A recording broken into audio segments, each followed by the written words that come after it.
voice in my head is saying who I am, what's up next. And I listen to the endless chatter, knowing it's never gonna matter. Cause when I get to your door and I step into the world waiting for me and you, nothing we need to do or say to be swept away. Mindless, mindless with you, timeless,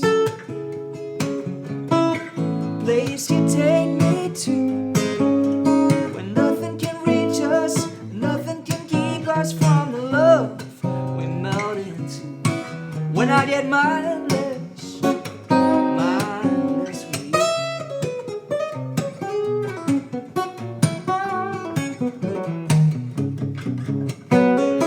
You know how to flip the switch off, power down the program and you're lost. And I love the way the silence speaks, telling me all I'm ever gonna need is to be mindless, mindless with you, timeless, place you take me to, when nothing can reach us, nothing can keep us from the love we melt into. When I get mindless, mindless with you.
Mindless with you, timeless,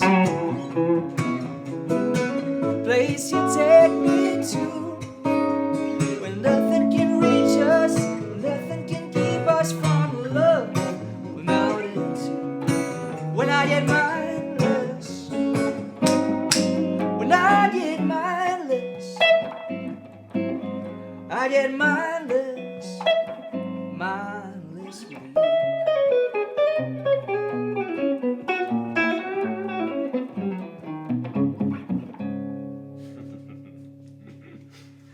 That's amazing. Joe Robinson in the house, friends. Guitar show. It is February the 18th. Joe, thank you so much for taking the time to be here. My pleasure. So Eric. Thanks for appreciate having it. me, mate. Love your great playing. to be here. We're so blessed to have you on the show today. I know folks are going to have tons of questions. Everybody saw the bit right before, the video that ran right before here. So much to say about Joe. Started at, was it age 10? Yeah, playing all different instruments. Was discovered on Australia's Got Talent at age 16 and has played with, well, you saw all the faces there. Amazing, an amazing, passionate player. Thank you so much. Thank you, mate. For being here. Absolutely, my pleasure. We've got, so basically we're going to take an hour here and we're going to pick your brain Great. And you're going to pick the guitar. You're going to play a little bit for us at the end and maybe somewhere in the middle, right? And we're going to have some questions for you. We always like to kick off the show with a check-in. And I know that, and we're going to talk about your lessons as well, because you're very similar. We were talking earlier before the show started, and Joe has some similar philosophies as far as like having a good why and what have you as to why you play guitar. And so I always have these questions for folks just as a point of, having something out there on the line. Here are the questions. How much have you practiced this week? What skills are you currently working on? Where are you drawing inspiration from this week? And what are your short-term goals? We ask these questions because it's really important, and as you're going to hear Joe talk about, this doesn't happen because you're born in the right family, okay? Joe started off the same way you started off, the same way Jimi Hendrix started off, and everybody started off. It's just that he kept going, and we all have that within us, don't we? Okay, so what I want you to do is leave the answer to those questions in the chat. We're going to be getting to some of those later, okay? So Joe, so many questions for you, but I want to start actually with, I would like to start with Joe's 12. Can we talk about that? Absolutely. You guys saw a little bit of this. Joe's 12. This is Joe's, if you will, unstoppable guitar system. This is what Joe has created, and it's remarkable. 19 guests, including Robin Ford, Steve Vai, Tommy Emmanuel, Eric Johnson, Keb Mo. And you talk about practicing songwriting, gear, recording, getting gigs, touring, chords and scales, collaboration, mindset, improvisation, and your why. And basically, am I right? It's a 12-week course, each with a different subject. $12 a week, amazing deal. Check it out. We're going to put the link for this in the description of this video as well. Can you tell us a little bit about your dream about creating that, and what's it like? How is that serving the world? What does that do? Absolutely. What was missing, if you will? Well, I'm mostly a self-taught musician. Mm-hmm. I had a really great guitar teacher when I first started, and he helped me fall in love with playing great songs. I think learning songs that you really love is one of the best ways to just fall in love with this crazy little fretted beast here. And but I grew up in a rural area. It was literally, we got hot water in 2001, out in the bush in this little bush house. And YouTube was kind of starting to come around when I was a teenager, but it didn't really kick in until I was 14, 15. I'm 28 now. And I collected instructional videos and VHS tapes that I bootlegged a lot of, admittedly. But I had this library of resources, and it changed my life. I mean, it really gave me the ideas of what I needed to practice.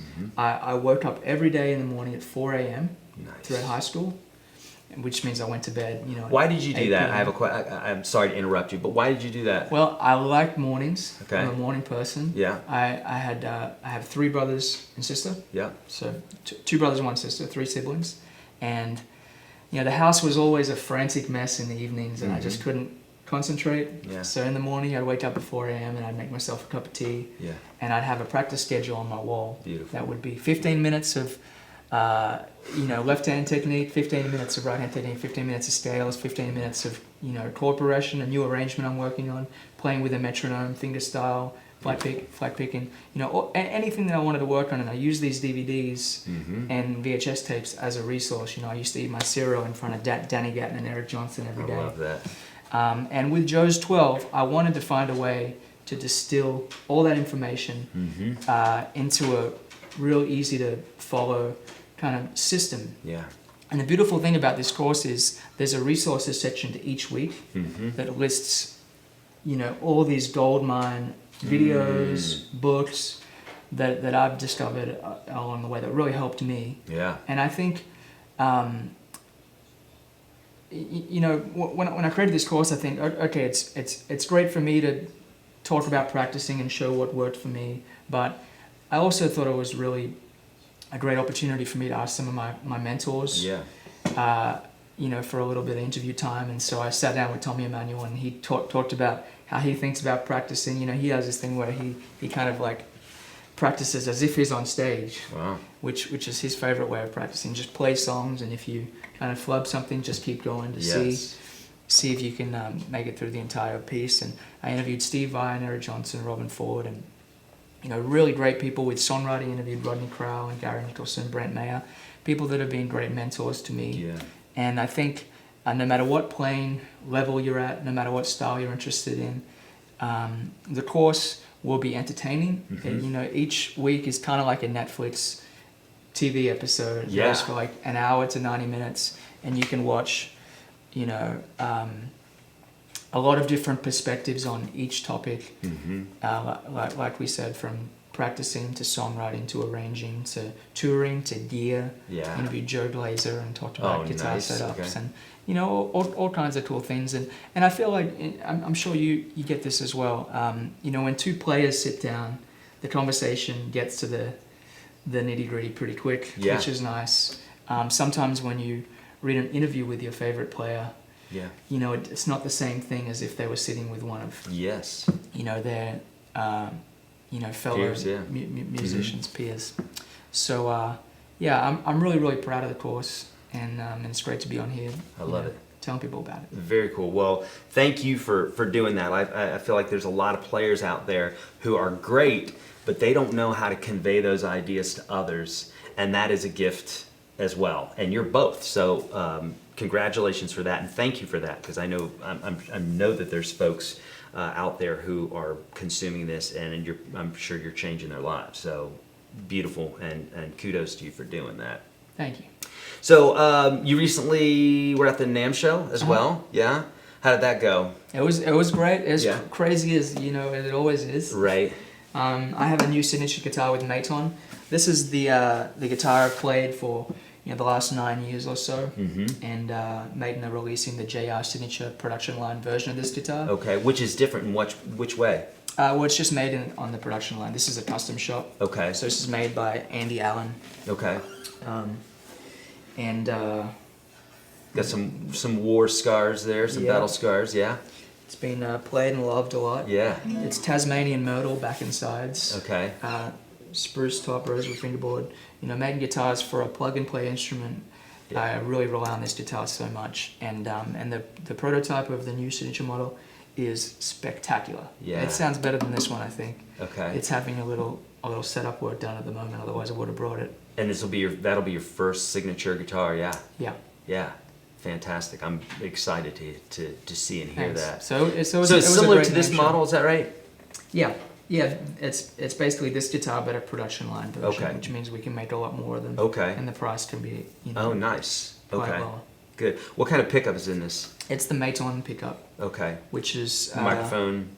Yeah, there's a mic and Okay. under the bridge saddle. It's Beautiful. the same kind of rig that Tommy Emmanuel plays, and if you hear Eric Johnson playing acoustic, he uses it as well. Okay.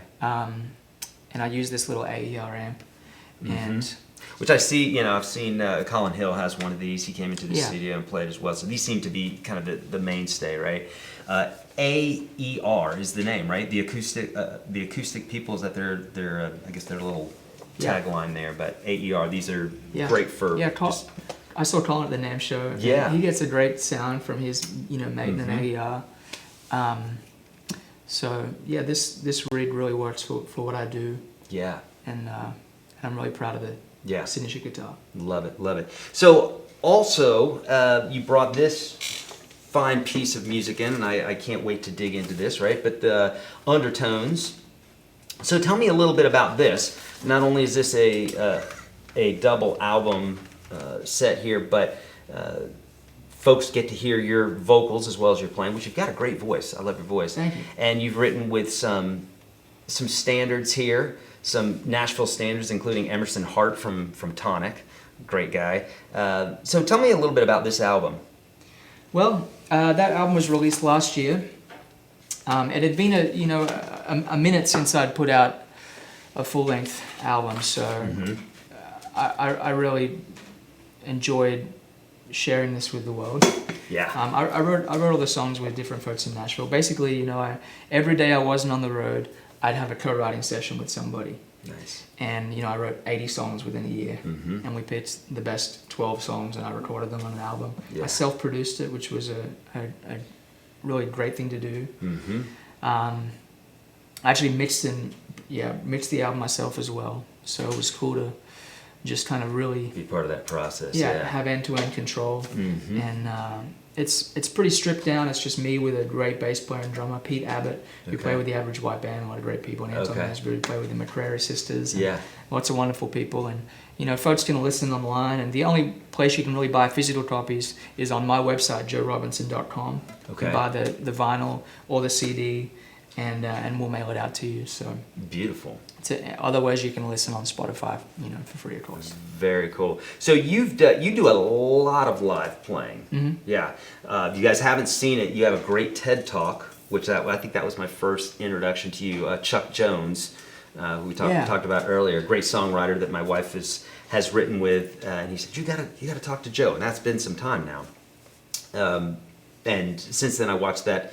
Lots of videos, but one was the TED Talk. You guys have to check that out. That was the one where you're playing 2 guitars at once, right? Yeah, 2 guitars at once. So stop your whining with 1 guitar. You can do it. I saw somebody in the chat earlier was saying, I'm sure they were listening to your bio video, and they said this is depressing, and I get it. I know what you mean by that. When you have somebody who excels at what they do, it's inspirational, and it's also a little bit depressing because it puts you on the continuum, and you know where you're at then when you have somebody playing great.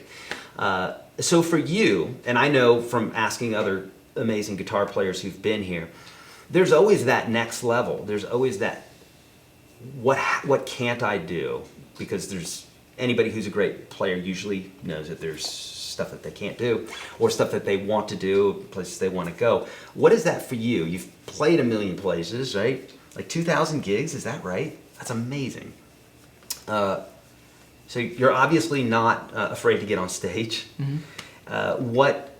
What's a dream gig for you, or what's something you haven't done live that you'd like to do?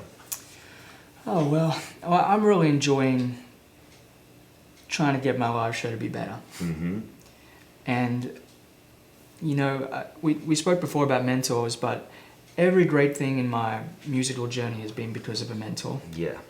And whenever I'm around live performers that I admire the most, I realize just how much of a commitment it is to put on a good show. Yeah. You know, being on the road with Tommy Emmanuel, he gets up at 6 a.m. I'm not kidding, practices. I love that. Like every day almost. Yeah. And we played a gig one time in Germany, and you know, he left as soon as he finished, and I stayed and packed up my gear and sold some CDs and whatnot. And I went back to the hotel, and I was coming up the elevator, and I heard him practicing in one of the rooms after a gig. And yeah, for me, it's just a constant battle of trying to get better.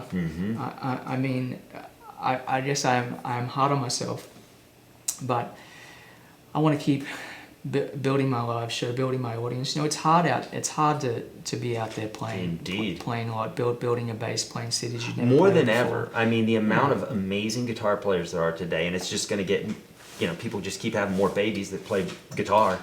So it's just going to get more and more like that. So yeah. Yeah, absolutely. And you know, people love music. Yeah. And you know, I really appreciate out there's a lot of really wonderful promoters who bring music to their cities and curate a good concert series. Yeah. And I find myself playing more and more of those. You know, I have dreams of, you know, headlining the Ryman. Yeah. I have dreams of playing bigger and better venues. Yeah. And I'm enjoying the challenge of finding a way to do that in my own unique way. So, yeah, for me, it's a constant work in progress, trying to improve. Yeah. I'm really blessed. I'm really blessed I was able to move to this country. I'm becoming a citizen next week. Congratulations, man. I have to just attend the oath ceremony. Yeah. So it's been a long journey. Yeah. But I've enjoyed every minute, and I feel really grateful to be here, working with a lot of great people and continuing to improve, hopefully. I love that, and thank you for sharing that in regards to mentors and what have you, because that is honest, and I think that helps folks at home to understand that it doesn't just happen overnight. There is this constant striving.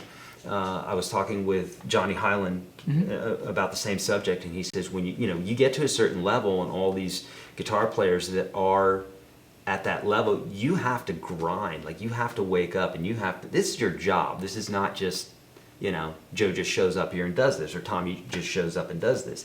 And I don't know how you feel about this, but I feel like the rite of passage to doing anything in life, for the most part, is the same for everybody. I know some people think that it's not, but I'd love to know, I'd love to get your take on it, because there's a few guitar players that I talk to, and they say, no, it was actually really easy for me.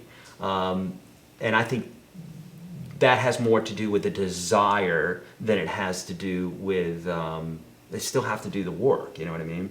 What's your take on that? And I'm not loading that. I mean, just like your honest take on that, Well, I mean, I have so many vivid memories of being really frustrated with this instrument. From playing artificial harmonics for the first time. I remember just struggling with that for literally years. Like a few years. Really trying and feeling frustrated. I just couldn't get my hands to do that. But eventually, it's part of my, technique bag now. And same. But not without a lot of practice. Same with improvising. I remember just feeling so frustrated with, not knowing how to play an A flat. And I remember being on stage. One of my first touring gigs was with a band named Texas Rose, and she had a repertoire of 2,000 songs apparently. And I'm on stage, never knowing what song she was gonna play. In front of some pretty big crowds. And just being like, oh man, I wish I knew all this music, where these songs were going. So I have always been relentless with my instrument. I have no backup plan. And I think for young musicians, you have to be smart about it. And you have to understand that you have to learn the business. But you have to be creative in building your musical lifestyle, I think. So I think it definitely comes from a place of love for me. Like, I love figuring out this instrument. And I love sharing that with people. And I love meeting people who are passionate just like me. And here's everybody out there is the same. And certain things come easier to, certain people. Like for me, I started playing the piano, and I just I could not sit still for 10 minutes on that thing. It just didn't work for me. But the guitar, I loved it. I still love it. It still fascinates me. So. I think there's that general falling in love with something, and then that's what makes someone good. Well, it gives them the potential to do something good. It'd be very hard for you to be a great piano player since you didn't like it. Like, how often are you gonna sit down? You gonna wake up at 4 a.m. and do something you hate? Probably not. Not very sustainable. So, I want to grab this question really quick, because we have this little bit here. Thank you so much, Roy, for the donation, which hopefully you'll join us for lunch today. We always do lunch after the broadcast here, and we get donations from folks. So, Roy, thank you for the donation. He's saying, thank you, Eric, for a day of love. Welcome, Joe. Thank you for a great start to the day. Thank the you. morning. Joe, how did small fingers not affect you playing piano? Worst excuse is small fingers, and you prove it. Well, when I was like 5, my grandmother gave me a little 3/4 size 9-string guitar, like a little $60 guitar, and I was always fascinated with it. I used to play Hit the Road Jack, and I'd make up verses teasing my brothers, and we went to a guitar teacher and said, can Joe take lessons? And he said no, his fingers are too small, he's too young. Learn piano first. Which actually was pretty good advice. But I was always frustrated with that. And so when I was about 10, I begged my mom. I said, please, can I play the guitar? Because I just really want to do this. And she said, okay, well, you know, you can play the guitar, but you better practice, because if you don't practice, you'll be going back to the piano. Yeah. So my incentive for playing the guitar was so I wouldn't have to play the dang piano. Right. But my hands have since grown. I have a good size reach.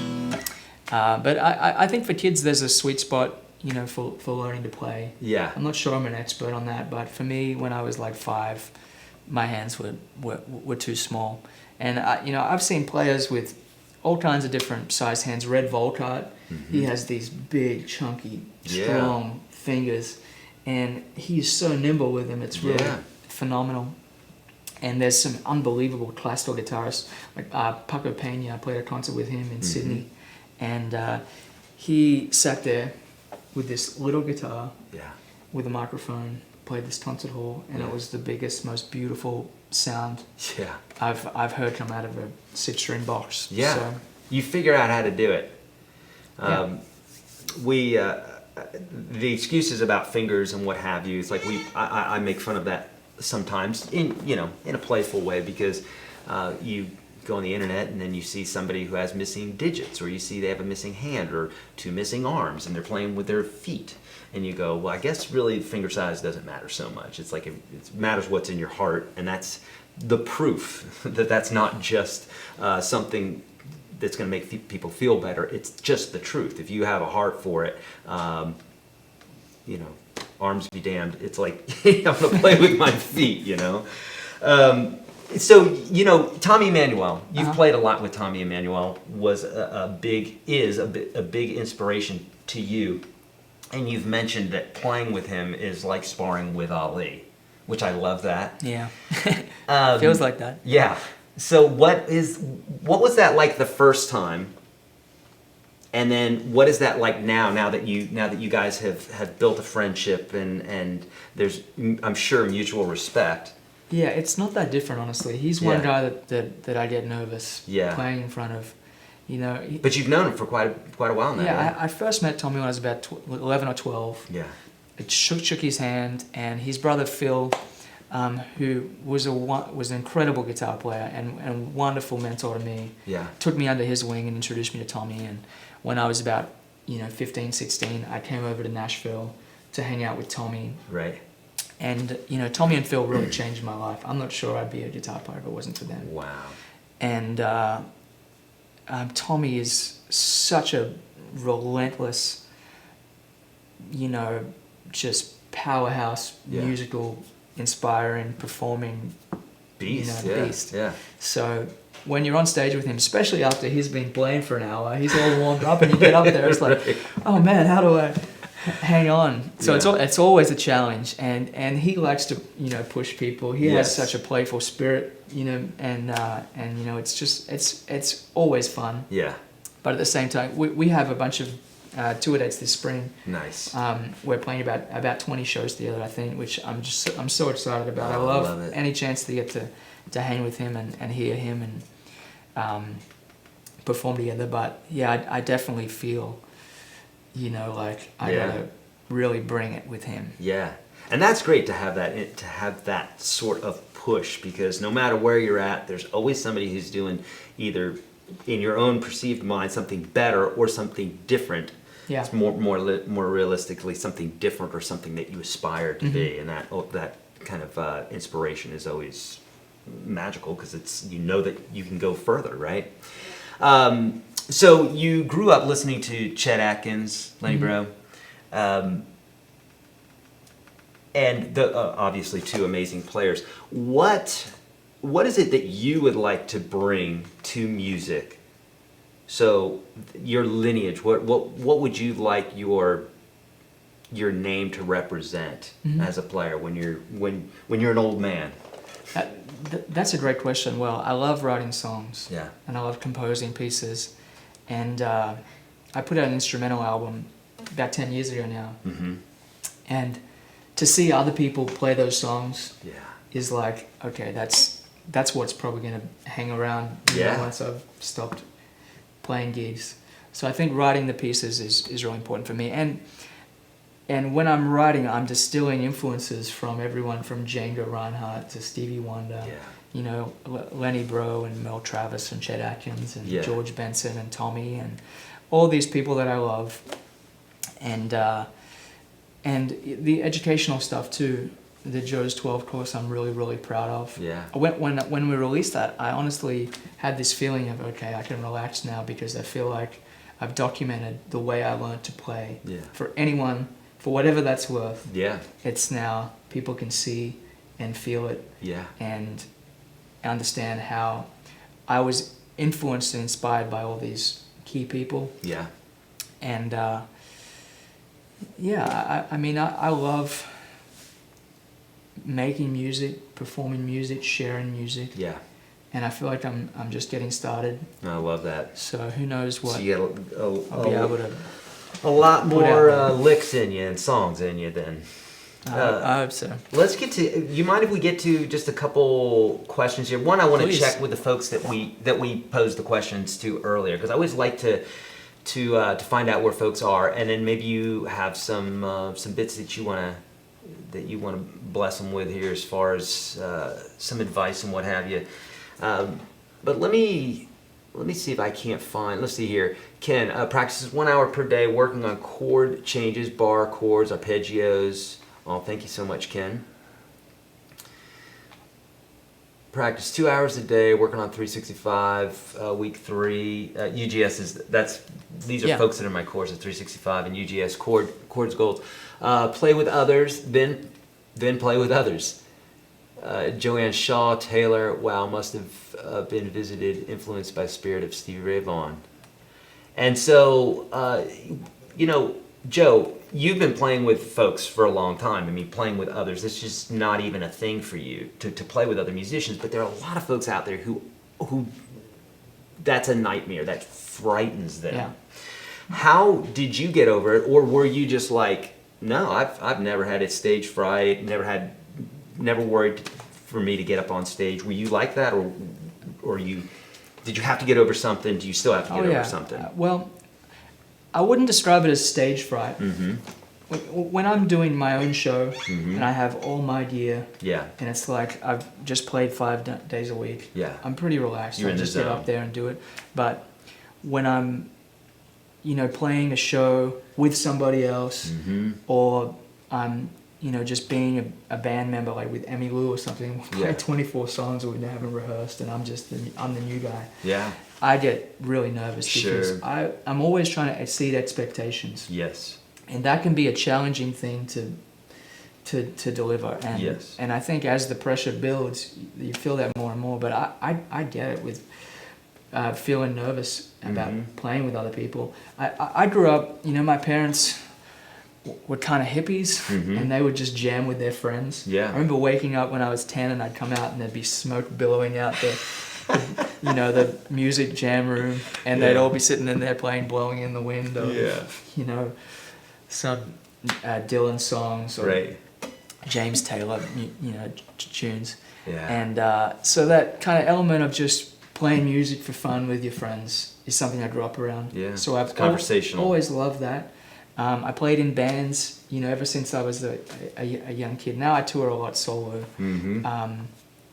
I like the autonomy of that, but I think finding other people to just play with, where there's no pressure, it's fun. I Yeah. mean, great musicians here in Nashville, bluegrass guys, they love to just have picking parties. Yeah. Where they just sit together and jam. And very generous too, as far as like Yeah. beginners and what have you. Folks like Yeah. to disseminate information and.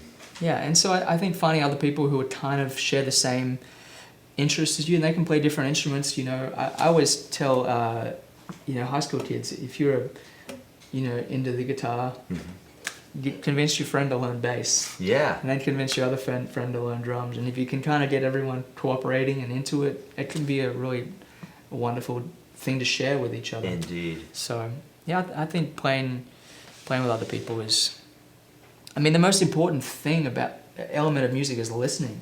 Mm-hmm. Listening to yourself, listening to other people. Yes. And you can certainly fast track a lot of work by interacting with other people. I mean, that's how we don't go insane. Yes. Is we bounce ideas off other people. Yeah. You know, in conversation. If I Yeah. sat in my room and just thought up these ideas, which I spent a lot of time just thinking. Yeah. But it's the same thing with music. When you're with other people, Magic happens. yeah, magic happens, and you figure out where your weak spots are, and you can just make progress that you can't make on your own to a degree, I think. Indeed. I mean, you're a songwriter, a great songwriter, but yet every song on that album was written with co-writing. And I've talked to my wife about this as well, because she's written some great songs by herself, but the songs that she writes with other people, there's magic there that happens because there's editing that goes on. You go, yeah, that's a great idea, but I think we can better that. Whereas you're just by yourself, then sometimes you might settle for something, right? Exactly. All right, let's see if we can get a couple more of these. And would you play something maybe for us in a minute here? Sure. Let's check in with just a couple of these folks here. Short-term goal, right, left-hand coordination, 4 to 5 hours since Monday morning. Long-term goal is ear training, okay? One thing, I just noticed a few comments. Sure, yes. People saying how long they practice. Yeah. I just wanted to share that one thing that's been great for me is this idea of 15-minute blocks. So taking 15 minutes to practice the Dorian scale in the key of A. I don't really think it's necessary to spend much more time than that per day. If you do 15 minutes a day of that in a week, I feel like you'll get further than if you did an hour on it for 2 days. Because if I spend an hour just doing one thing, it's difficult. I guess there are some days where you want to just really deep dive into something, but for me, the kind of, if I sit down and I have 2 hours, I like to get through a pretty broad selection of things. Like there's this one arrangement, I'm learning a solo I played on a record, or I'm trying to cop some Django Reinhardt lyrics or something. So yeah, those little bite-sized chunks really help me. He could do pretty good with 2 fingers, couldn't he? No doubt. Richard, thank you so much for the donations. Burritos, yeah, maybe we'll do some burritos today, or Indian. I don't know. We'll see. We'll see what Joe's feeling like.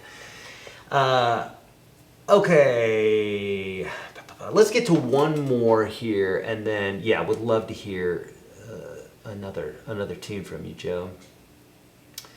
Let's see. Can read music, and I know all my scales and have perfect pitch, but need a teacher. Do you read music?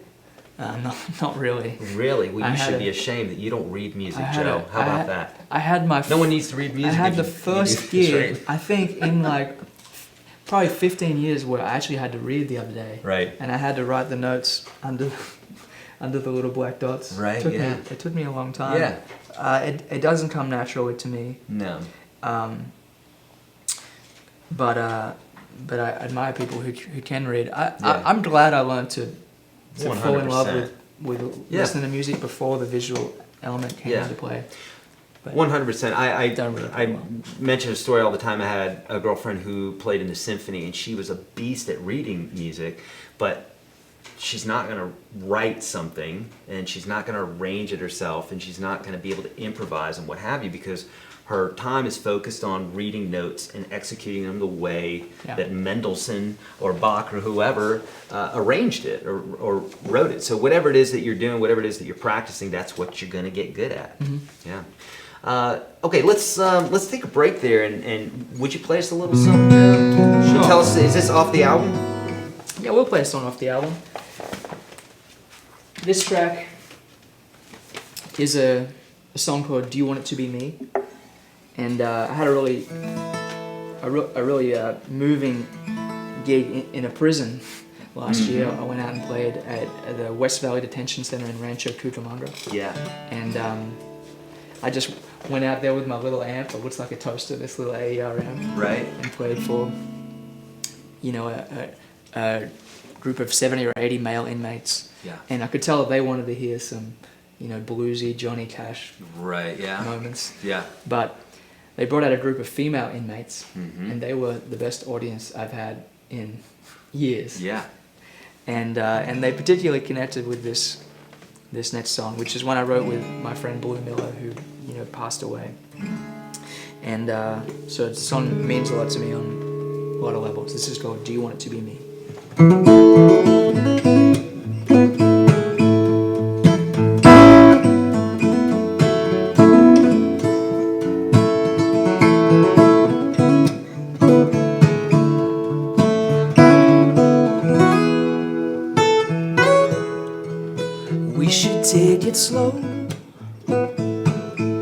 'cause I know only fools rush in, and I've been here before.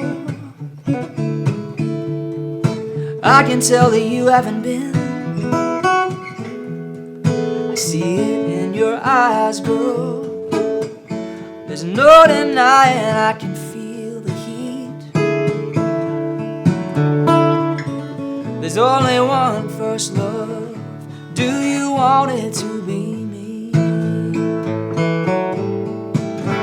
There's only one first kiss, one first dance, one first time you get to take this chance. And the heart's first choice ain't always what it should be.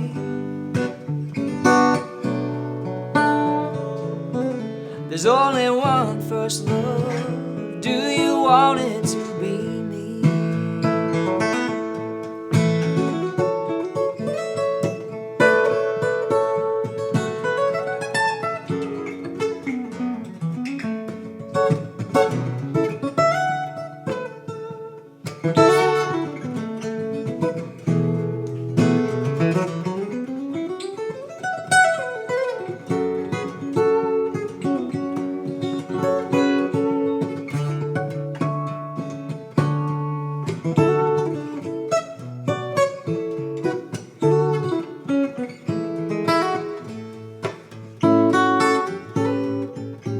There's only one first kiss, one first dance, one first time you get to take this chance.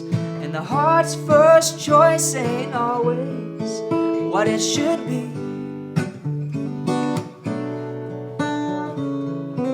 There's only one first love. Do you want it to be me?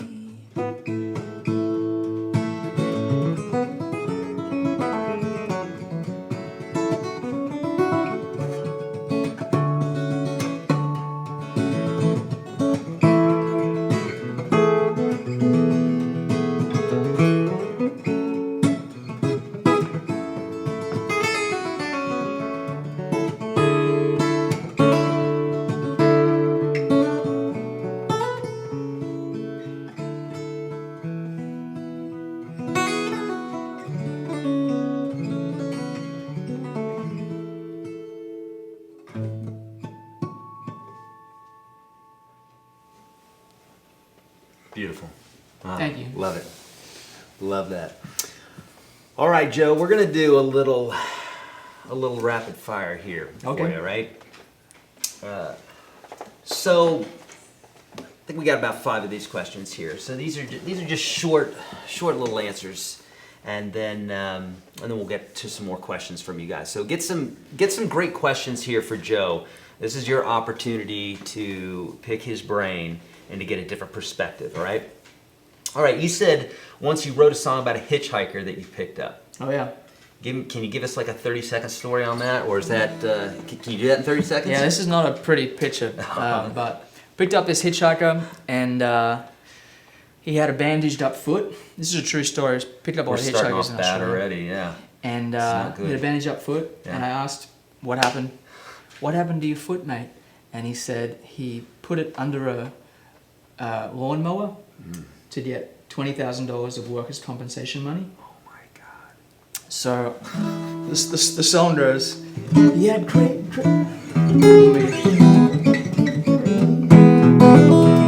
he had crazy eyes and a confusing odor.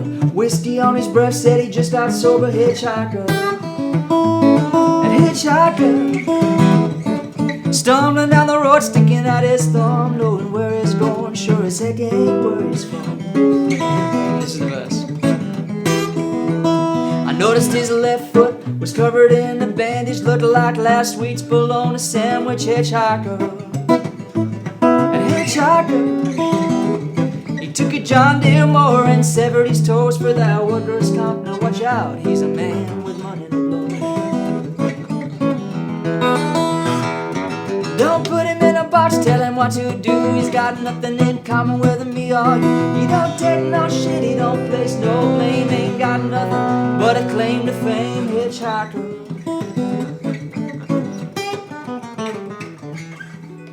right. That's amazing. Oh, I love it. I guess that ended. I mean, you're alive, so that's good. Yeah, he's a lovely fella. Yeah. In Australia, people hitchhike a lot more. It's illegal here in Tennessee. I learned. when Yeah, I you do applied for my not pick up license. hitchhikers. I picked up this true story. I'll try to make this short, but I actually picked up a hitchhiker. The last hitchhiker I ever picked up, and was a girl on the side of the road. She looked distressed. I picked her up. She's like, go, go, go. I'm like, oh great. I should have just kept going to work. She gets in the car. I'm driving. There's another car parked on the side of the road. It smashes into me, and apparently there was some domestic dispute. And so now this crazy husband, I don't know what he was, I'm in this middle of a domestic dispute, smashes into the side, blows the tire out. I'm driving to the cop station now with this hysterical woman and a blown out tire. Don't pick up hitchhikers, unless you're in Australia. My dad used to hitchhike to work. Every day almost. Really? Yeah. Yeah. It's not suggested here. I wouldn't do it here. Tell us your favorite thing about your home country of Australia. And your least favorite thing. My favorite thing is the incredible natural world. Yeah. The oceans. I mean, the fresh air. It really is an unbelievable place. Yeah. My least favorite thing is a thing called the tall poppy syndrome, which is kind of prevalent in Australian culture and also kind of British, Irish culture especially, where when a poppy gets tall, people cut it off. So people like to kind of hate on people who are successful. Right, yeah. And I've always loved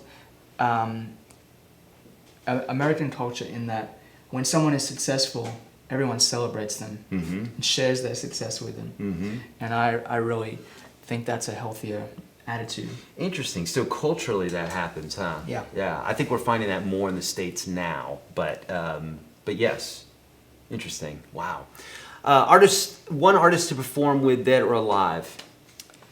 You've played with a lot of them. A lot of your heroes. That's a... Can you just throw out a few of the names that you've played with? Kev Moe, Steve Vai, Eric Johnson, Tommy Emmanuel, Emmylou Harris. Who else? I know I'm missing a slew of them. Rodney Crowell. I spent a good bit of time playing guitar with Rodney. And, Robin Ford. yeah, Robin and Jam. Les Paul. Yeah, Les Paul. Wow. Yeah, when I was 16, I met Les. Okay. And this is a guy who's inspiring too. He used to drive home after playing 2 shows on a Monday night at 94 years old. He used to drive home listening to a board mix of that night's show to critique himself. Wow. At 94. Yeah. That's how you get good. Yeah, no, I've been really fortunate to collaborate with a lot of great people. And Yeah. I love doing that. I've been playing a lot of sessions here in Nashville too, so working with, great musicians who are behind the scenes. Yeah. You know, geniuses is really special to me as well. One artist to perform with, dead or alive. Django, Lenny. Django, yeah, Django, Yeah. no doubt. I'd be nervous. I'd have to. Oh my God. Really the guy was polish an up. absolute beast. Yeah, inspiring. If you had 1 month to be a master of any instrument besides guitar and your life depended on it, which instrument would you choose? No piano. It would be a stringed instrument. Mandolin is the next instrument I want to learn. Yeah. John Jorgensen, who's a player I admire so much, who plays literally every instrument. He inspires me. I asked him, what would be like the top second instrument you'd recommend for guitar players? And he said mandolin. He said, you get so many Really? ideas from playing mandolin. And I don't have a mandolin, so this year I'm planning on Interesting. Yeah. getting a mandolin. And tuned to fifths, right? Like a fiddle. Yeah, I believe That's so. why a lot of fiddle players in town are playing mandolin. Right. It's the same licks. Yeah. And you're getting married I am. soon. What's the date? We don't have a date yet because my fiance is Canadian. Okay. And I'm about to become an American citizen. Okay. So we just have to It's kind a little of... complicated. Yeah, there's a little bit of paperwork and there's a few steps. And once we get the green light paperwork, we can set a date. But Yes. it takes a while, but it's exciting. Yeah. She's wonderful. So band or DJ? Because not a lot of folks know, but you're really into dubstep. Is that right? No, I'm making that up. I mean, I like all kinds of music. I don't really know much about electronic music. I do like a lot of artists who do that, but that's not what I'm best at. I think the acoustic, the nuances, and playing with great drums, I really identify that more with my own music. Indeed. So band. Yeah. And kudos to you too for the solo thing, like getting out on stage. You know, folks fear playing with other musicians. Getting out on stage and just doing your own thing is a whole nother head trip. I've found. Yeah. I've done a handful of gigs where I was just stepping out on stage as a singer-songwriter, as a performer, or doing instrumentals or whatever. And it's a whole nother thing because all eyes are on you and you can't hide behind anything. Well, for me, I love that because I don't have to rely on anybody. Where, you know, I had a trio here in Nashville. I had a trio for about 5 years. Yeah. And it went through about 10 different versions of players. Yeah. And like, I found myself being on stage thinking, okay, the bass player, we played this 2 years ago, but do they remember this song? Gotcha. And it's kind of like just those unknown elements. Yeah. It was really a sense of, you know, frustration and as I've become a better composer and writer, I think I can write music that's easier to remember. Yeah. So it becomes less of an issue now, I feel. But I really love the idea of being solo, being totally self-contained. It's a lifestyle choice, you know. How do you want to tour? Do you want to tour as part of a group with people who are your friends? Yeah. I love touring. You know, I look at Tommy Emmanuel and see how much fun he has on stage, and that's, you know, we're kind of cut from the same. Yeah. You know, we're similar in that way. So I think, you know, for everyone's going to have a different preference, but for me, I like playing solo, and it feels liberating, and I actually get less anxious because I don't have to rely on it. I love that. Yeah, that's amazing. But you gotta have good timing though. That's the thing. Yeah, which you do. I mean, you are an amazing performer and smiling, and it seems like you are just having as much fun as the crowd is. So kudos, thanks, man. I have some photos that I would love. All right. I would love for folks to see. Maybe get a little quip from you here, and we will get to questions right after this. Okay. So who's this guy right here? That's Les. There's Les. That's right after he was telling me about a new earpiece he was inventing. Yeah. So, you know, I interacted with him for 10 minutes backstage or so before we went on, and he'd be like, oh, you know, Joe, I'm inventing this earpiece, and I think it's really going to change the way that people, you know, think about what a hearing aid can be. So. Wow. Incredibly inspiring guy. Am I incorrect to say that he invented multi-track recording? Yeah, multi-track recording. Yeah, and kind of invented like reverb. He kind of helped that. Okay. And only the electric guitar, of course. Yeah. So. Amazing. Yeah, real pioneer. Wow, what an inspirational moment there. That's Wendy the Wallaby. Okay. Lots of these running around Australia. That video went quasi-viral. Yeah. It's a wallaby. It's not a kangaroo, but. And what's the difference? ABC News, well, it's a different, you know, kangaroos grow to be quite tall. Okay. Wallabies, you know, that's little guy. Probably fully grown. Yeah, but a marsupial. Yeah, both marsupials. It made ABC News, and the headline was, "Man plays guitar with baby kangaroo." And yeah, she was quite a friendly wallaby, and my mum's a veterinarian nurse. Aww. So she's just always, you know, nursing little baby joeys and birds. And yeah, she said, "Hey Joe, there's a wallaby out here. You can make a video if you want." That was a wild wallaby. It was her idea. Well, we were house sitting a friend, and you know, I think they fed him occasionally, so they were pretty tame. Sure, yeah, that's amazing. Yeah, but so it was a wild wallaby.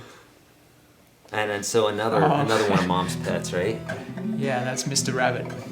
That's my fiance Genevieve's rabbit. Oh, that little bunny just sits right up there. Yeah. Yeah. He was kind of freaked out a little bit. I felt a little bad, but well, we had a nice moment.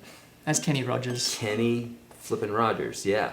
He's a great guy as well. You know, he's as friendly to the security staff as he is to the catering staff, to his band, to his kids, to That's me. good to hear. To me, just a really, you know, Down to earth. admirable, good guy. I love to hear And that. we were on the road together, you know, kind of during his farewell tour 2 or 3 years ago now, and I opened a bunch of dates, and I'd ride the band bus and hang out with all the band, Yeah. and they were just real laid back, and then I'd go on the crew bus for a day, Yeah. and I'd hang out with, you know, all the crew, and Yeah. they were a little more, you know, rough and ready. Sure. Right. Yeah. And Kenny was always super generous to me, and as was everyone in the crew. So it was a Now, were you wonderful opening up experience. for him, or was he, or were you playing for him, or I was what the deal there? opening the shows. Okay. Okay. Nice. Do you mind if we get to a few questions and then? Please. Yeah, let's get to a few questions, and we'll go a little bit longer here today, just a few minutes, if that's all right with you. Sure. And then we'll have you play on out. Cool. Absolutely. All right. So now's your time. If you haven't, I'm gonna scan through here really quickly. If I see any questions, please, if you would, all caps and a question mark. Someone's asking which album Hitchhiker's on. Hitchhiker's not recorded yet. Oh, beautiful. Okay. It might be on my next album, but yeah, I haven't recorded that one yet. Okay. Okay. Bonnie, yeah, you're asking about triads up the neck. And Bonnie, I think you're in the program, but nonetheless, obviously in UGS. Otherwise, I know I've got some vids on YouTube about that. You can just search YourGuitarSage triads. But yeah, those are good to know all over the fretboard. Are you inspired by rock? And if so, who are some of your favorite rock bands? I love rock music. I love a lot of the older bands. I love Cream. I've always yeah. loved Cream. I like Tommy Emmanuel. They're a modern band. Yeah, I love those guys. Yeah. Yeah, I love rock music. I don't enjoy playing super loud on stage anymore. No. So I enjoy kind of music with more dynamics to play Yeah. these days. Yeah.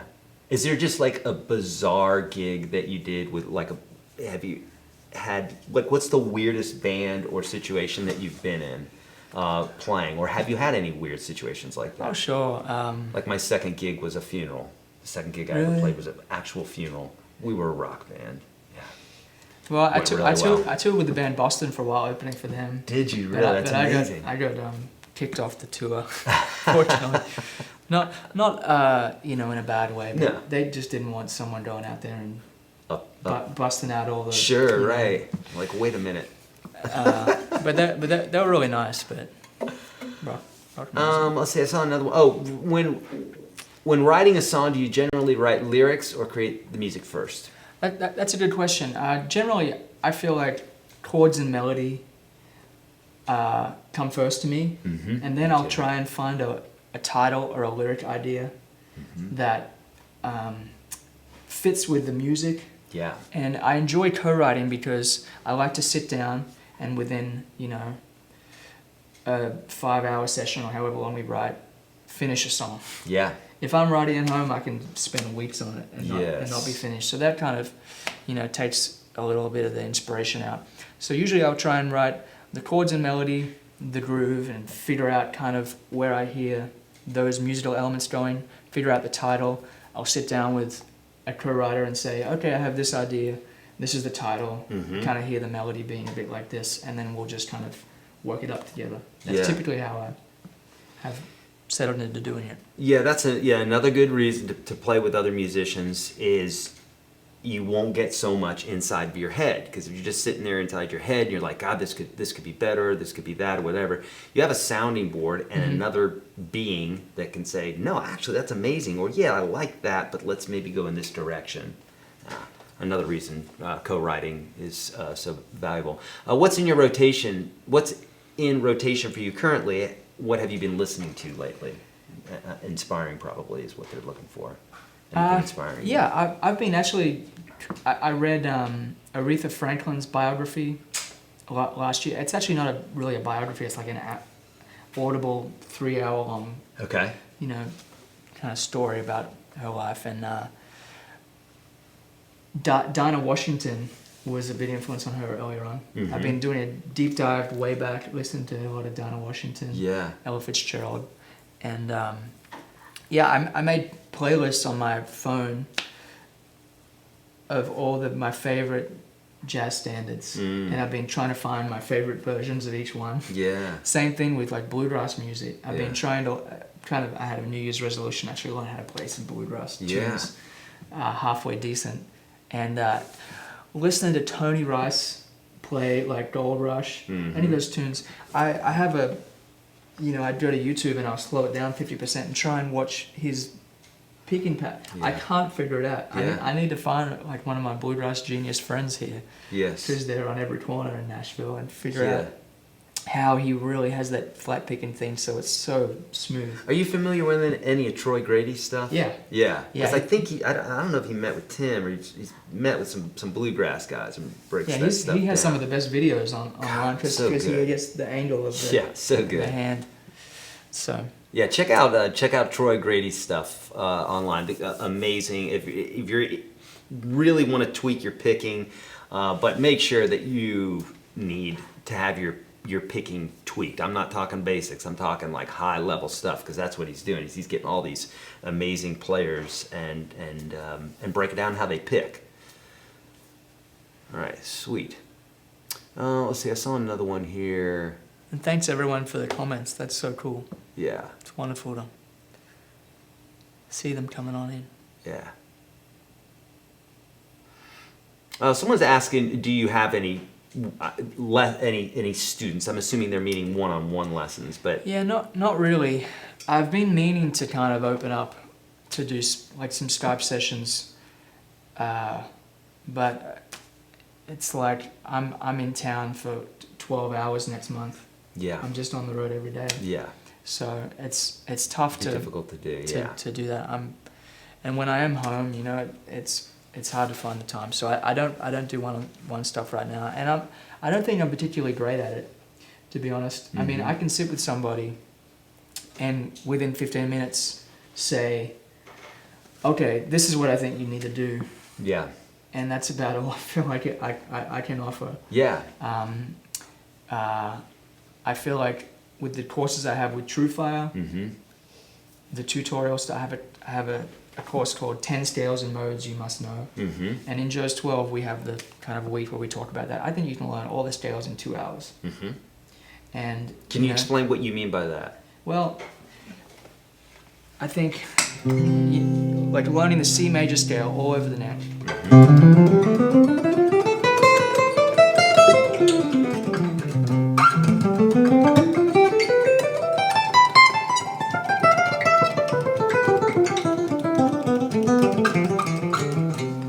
I think that's essential.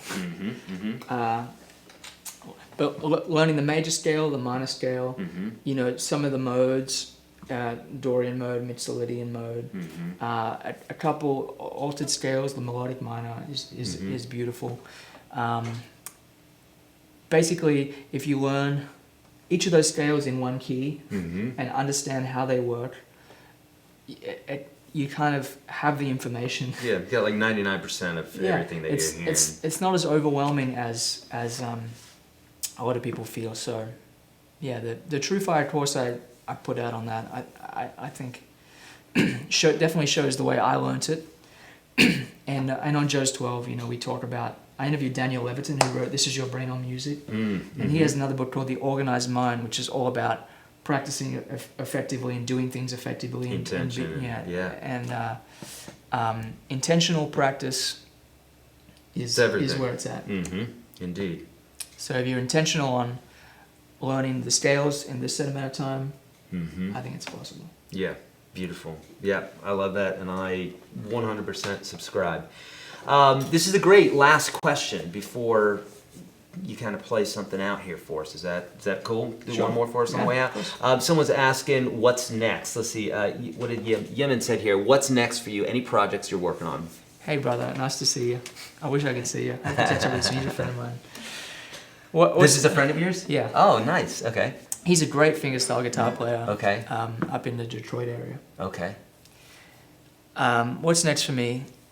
I'm working on another album at the moment.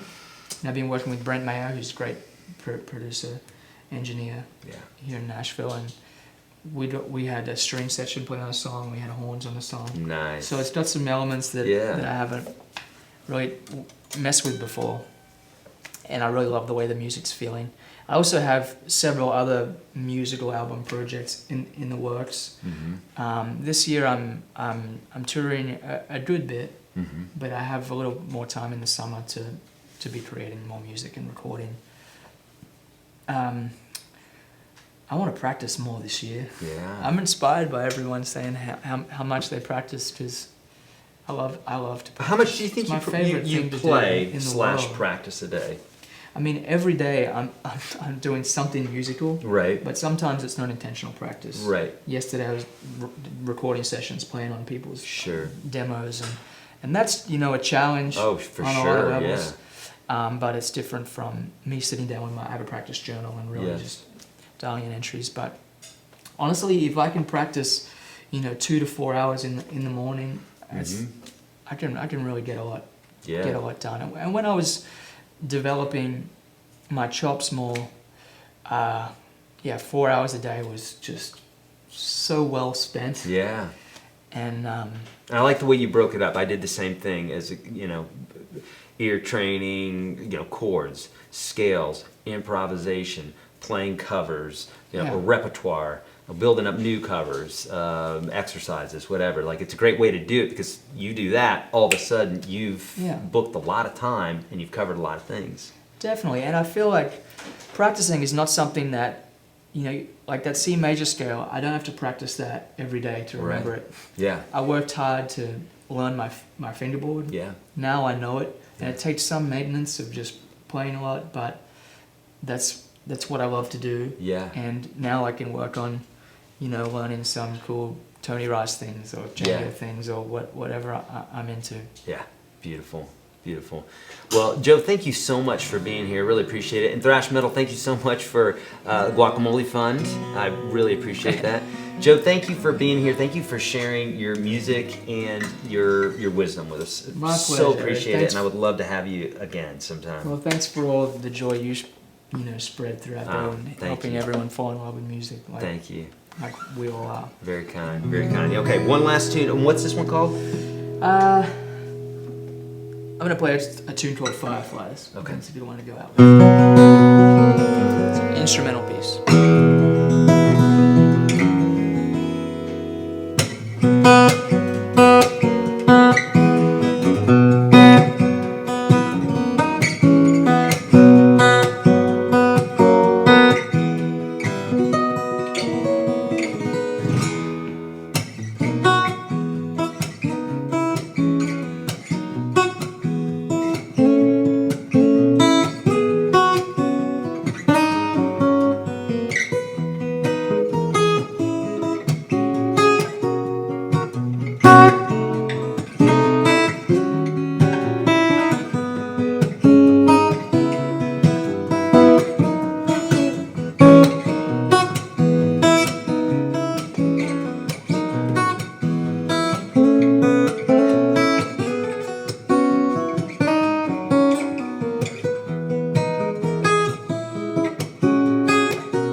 Joe, thank you so much again. Folks, thank you. Thank you for the donations today. Don't forget, we'll have all of Joe's links in the description of this video. Check out Joe's 12 and check out, follow all his other links as well. Thanks so much for coming out.